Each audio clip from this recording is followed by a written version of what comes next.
Diskutime dhe debate të shumta shoqëruan mbledhjen e Këshillit Bashkiak të mbajtur ditën e njëjtë në ambientet e Pallatit të Llabëria.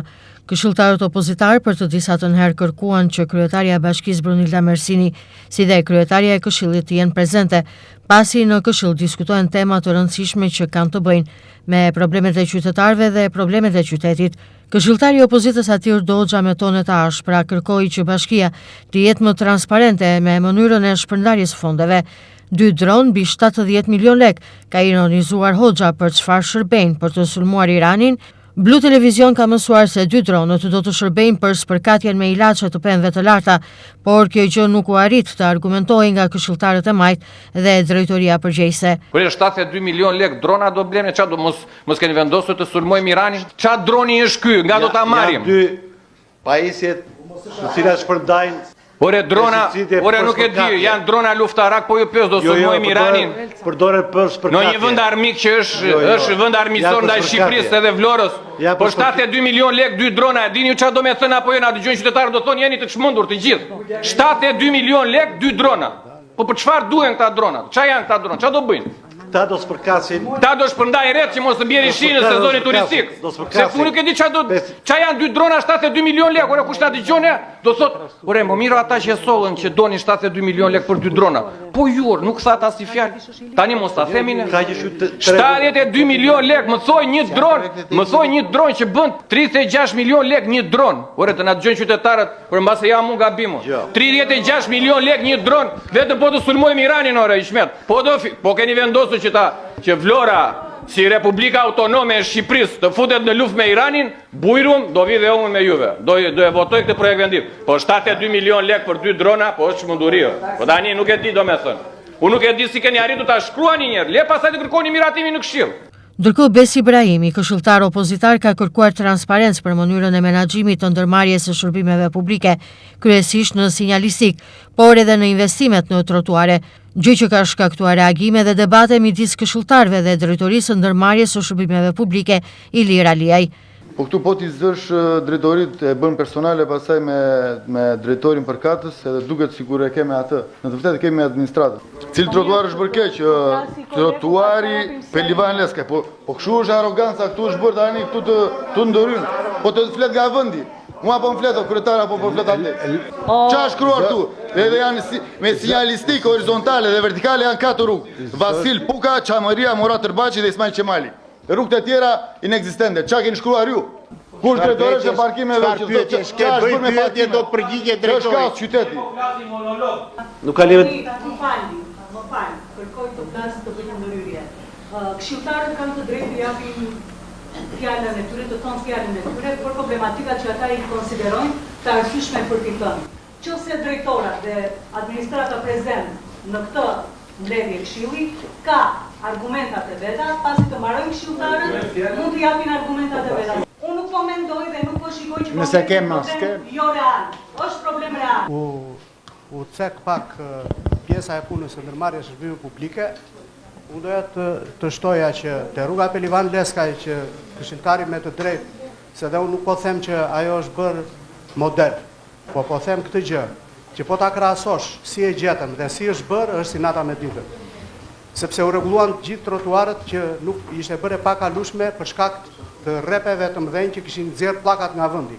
U sistemua gjithë bulevardi, u hoqën ka karburanti që kishin zënë, u hoqën të gjitha tëndat, të gjitha bordurat që i kishin zënë qytetarët, apo po them dhe për pjesën e sinjalistikës, është plotësuar me të gjitha tabelat, qoftë vertikale, qoftë me përjashtim të atyre horizontale, sepse ajo është një nga rrugët që është planifikuar nga Bashkia Vlorë për të riasfaltuar.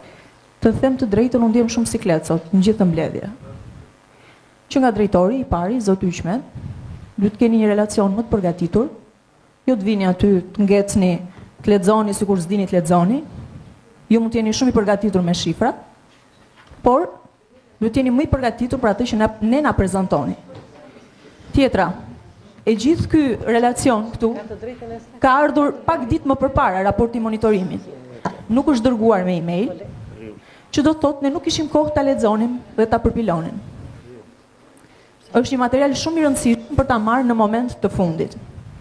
Do t'ju lutesha të gjithë drejtorëve të kenë kujdes kur flasin këtu, mbrapa, jo në atë mënyrë intimiduese, deri diku edhe rrugaçërie, sepse kur dikush flet këtu nga ne dhe ka marrë fjalën, do të thotë që duhet të respektuar. Te i kalove pak, Jo, nuk e te i kalova fare. te i kalove. Tjetra, të lutem më Nuk ishte veprime rrugaqërie. Po pse duhet mua, Nuk duhet të kur dikush flet, zoti, mund të shpresh o zoti në këshill. Novruz, të lutem, më lër të mbaroj fjalën, pastaj më kritikoni. Kur zotria aty ishte duke folur, ishte detyra juaj ta ndaloni drejtorin aty sepse kishte fjalën.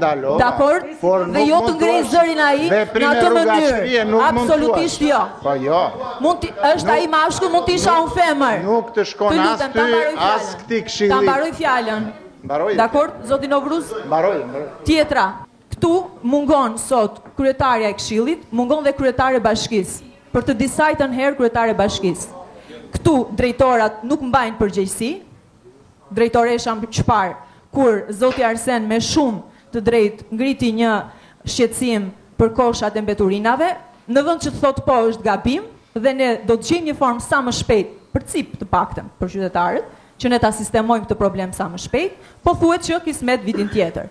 Ndërkohë Gjergjinika është shprehur se janë 11 milion euro fonde të papërdorura në vitin 2025, por sipas Nikës këto para nuk shkojnë aty ku qytetarët kanë nevojë reale. E shikojmë dinamikën e bashkisë në zoti Moçka.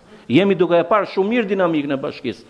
Po e shikojmë në investimet që po vënë, nuk po marrin vesh ku po vënë. 31 rrugë që do të shtohen dhe Atir Doxha pyet ku janë, pse nuk bëhen transparente, sa ka avancuar bashkia me këto investime dhe kur do të përfundojnë.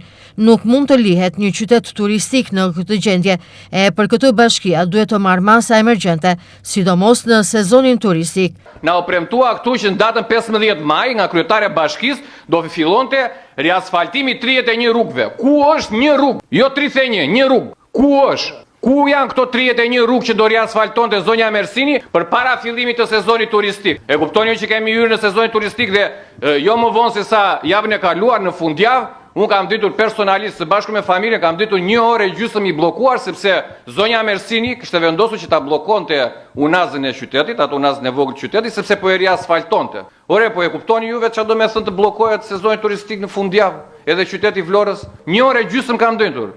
Zoti Rokaj, së bashku me familje, me fëmijët e vegjël, kam ditë 1 orë e gjysmë në makinë. Nuk dua ta personalizoj, po si mund të rinë qytetarët që shkojnë për të pirë një kafe në buzë të detit dhe të rinë 1 orë e gjysmë në trafik në një qytet që pretendojmë të jemi elita e sezonit turistik, qyteti Vlorës. Dhe shumë mirë, le të bëhen promovime, po jo këtej të bëjmë promovime dhe këtej t'i vëmë kazmën. Nuk ka një rrugë në qytetin e Vlorës sot që mos ketë kanale dhe gropa. Është e pafalshme. Ja vën semaforët. Aty te semaforët janë ca kanale që thyen kokën. Thyen kokën me makinë. Por pse nuk mbyllen këto? A u vu semaforët, u ndez semafori. Riasfaltoi orë rrugë. Po, imagjino gjëra kaq të vogla, imagjino për gjëra më të mëdha. Në mbledhjen e mbajtur ditën e njëjtë, këshilltarët e majtkaluan të gjitha pikat e rendit të ditës me shumicë votash.